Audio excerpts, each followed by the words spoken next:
Personally, if it were me, I'd rather write a DBQ than an LEQ. Simply because the DBQ gives you the documents, it gives you almost all the information you need. Well, besides outside evidence, but that's a whole different thing.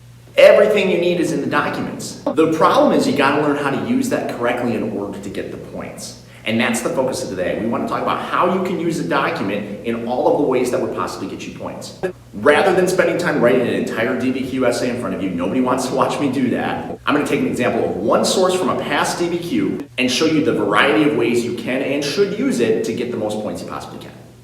Please note that the rubric I'm referring to is from the 2020 exam, which, as we know, has been modified greatly because of the coronavirus. Before we look at the docs, though, it's probably important to have a little bit of context for what we would be looking at with the prompt. In this case, the prompt actually comes from the 2018 AP test. Here it is. Evaluate the extent to which railroads affected empire building in Afro-Eurasia between 1860 and 1919.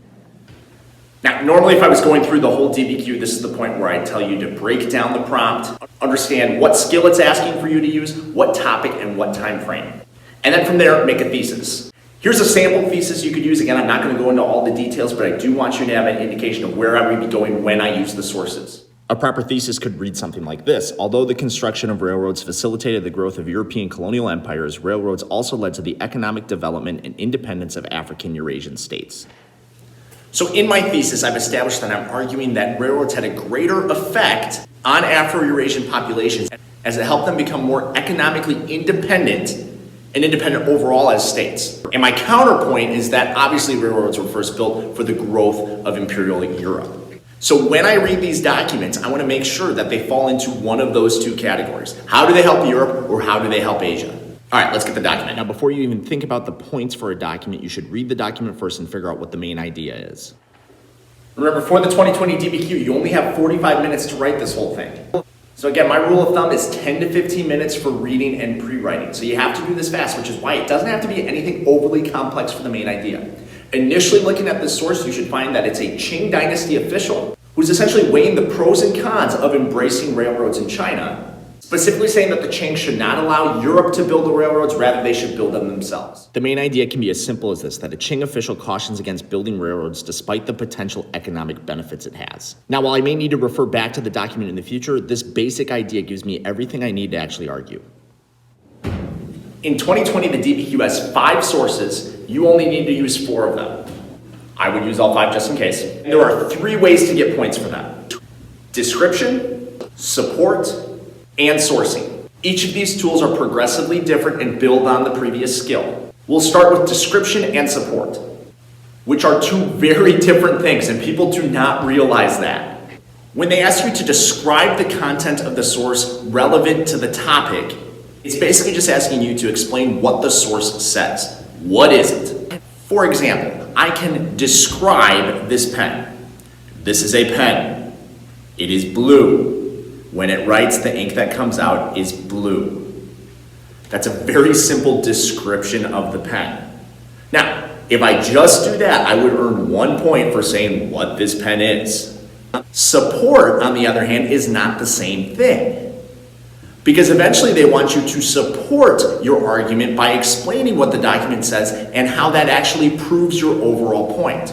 So just saying what the pen is doesn't actually prove my point. Now, if I'm arguing that a pen is a wonderful tool in the classroom that I use all the time for grading, I can explain that the pen is what I use to write with. With it, I can show students their grades. That is support for my argument for why a pen is an important tool in the classroom.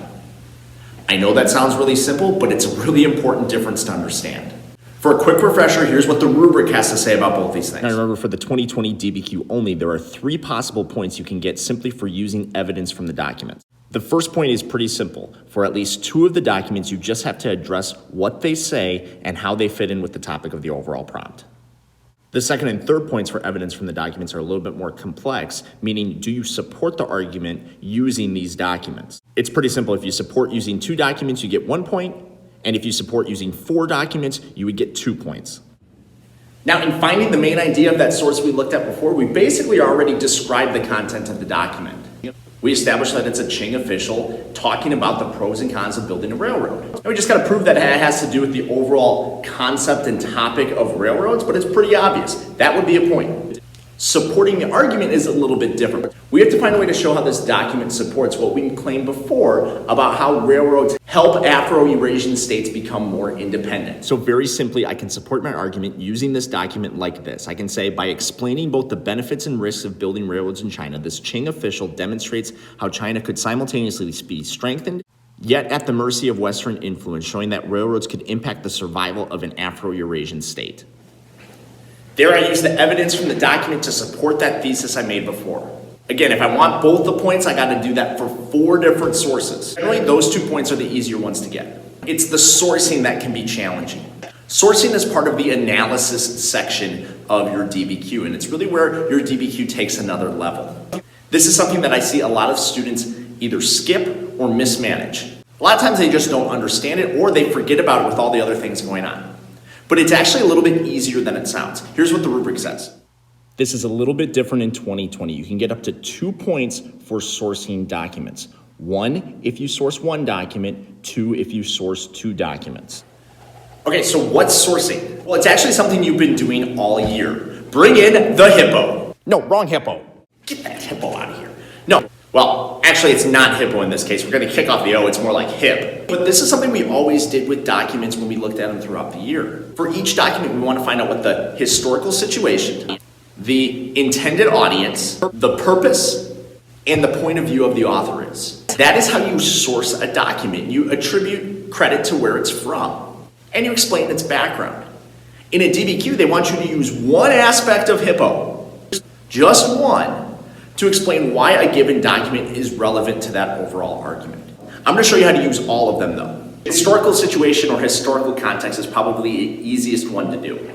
Very much like how you would do contextualization at the start of the essay, you're putting that specific source into a broader historical context. In doing so, you're explaining the situation in which the document was written and explaining how that connects to your overall source. So for my example, it's pretty simple. The historical situation is China in the late 1800s and early 1900s, and more specifically how the Qing are dealing with Western involvement, such as railroads. Sourcing a document using historical context could look like this.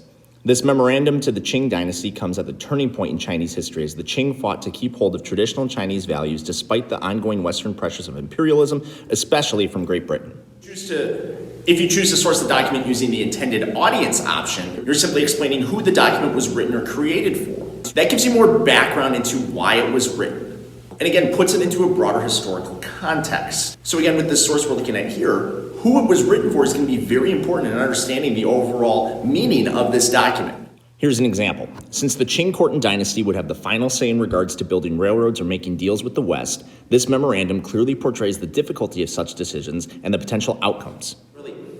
Similarly, addressing the purpose of the prompt will give you a background into why the source was written. Generally, the reason why this document is written is going to have direct implications into your thesis, or at least into the overall context of this essay. As we already mentioned, this document talked about whether or not China should build a railroad. Right away, that should be able to be tied in my thesis very easily. Purpose is pretty simple. You could do this. By cautioning against allowing Western investors to build railroads in China, Shen Baozhen is trying to convince the Qing to embrace new means of communication and transportation, but only with their own resources. Point of view is probably the more complicated one that's harder to get. And let me start by addressing what it's not. It's something like, the document was written in third person doesn't work here. That's English garbage. I apologize to you English teachers, this is history now. Point of view in history means who wrote it and why did they say what they said in the document. That's a very important difference. Not only is it different from the English style, you have to take note that it's not just who wrote it, it's also why they said what they said. So in this example, if I were to just say that Shen Baozhen wrote this, that does nothing for sourcing. I have to explain what about Shen Baozhen would cause him to say what he said in the actual document. So remember, he's a court official, he's going to have China's interests at heart, so it makes sense that he's fairly anti-Western involvement. Here's an example. As a Qing official, Baozhen certainly has China's best interests in mind and is fearful of Western involvement, yet remains interested and supportive of building railroads in China for the state's own gain. Again, sourcing can be a little bit daunting at first, but don't skip it. It's really easy points if you put in the effort. And there you go. That's how you describe, support, and source documents in the DBQ. I hope you found all this helpful. And I know we're getting close to crunch time here. Keep practicing, keep preparing, and you will do just fine. Thanks for watching. We'll see you next time.